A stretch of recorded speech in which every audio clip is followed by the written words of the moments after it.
Bonjour, bienvenue en France. Bienvenue dans ce beau et grand pays à l'histoire riche, à la géographie variée.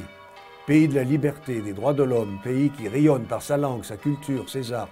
Bienvenue en France, territoire sur lequel cohabitent les traditions locales. Contrairement à ce que vous pouvez penser, ces mots de bienvenue ne s'adressent pas aux nouveaux arrivés en France.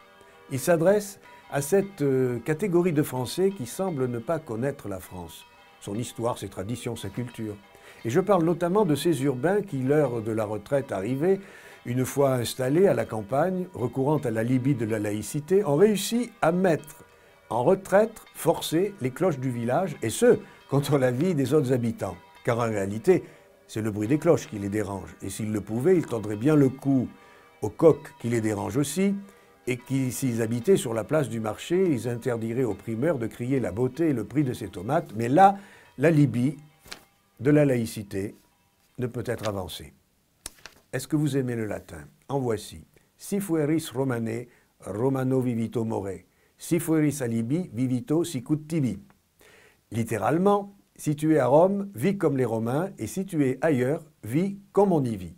Cette phrase est attribuée à saint Ambroise de Milan, et cette citation fait référence au voyage de saint Augustin à Rome, où, comme il le décrit dans la lettre 54 à Januarius, il s'est accoutumé aux usages.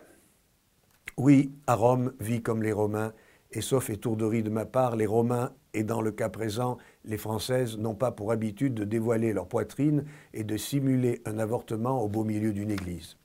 Malheureusement, cela n'a pas fait plus de bruit que le silence imposé aux cloches dont j'ai parlé précédemment. Cela n'a ému que peu de personnes et il semblerait qu'il est anormal de s'en émouvoir comme l'a évoqué l'archevêque de Paris. Je le cite, « Je suis étonné que les grands défenseurs de la laïcité ne se soient pas manifestés, car c'était le moment de montrer que la laïcité est la protectrice des croyances et des religions. Il y a des voix importantes qui sont restées muettes. » Dans un article pour un quotidien, le père Pierre-Hervé Grosjean conclut cette situation de la manière suivante. « Il est périlleux qu'on en vienne à soupçonner qu'il y a dans l'esprit de certains gouvernants une laïcité à deux vitesses dont les catholiques feraient les frais. Une laïcité qui pourrait s'apparenter à une ignorance polie ou à une hostilité ouverte selon le ministre concerné.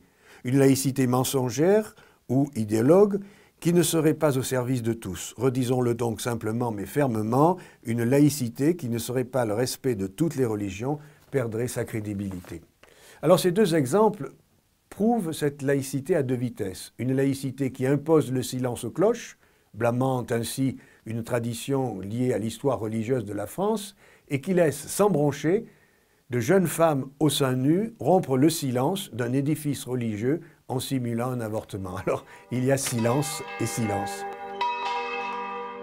Bienvenue en France, mais n'oubliez pas, à Rome, vis comme les Romains. À bientôt.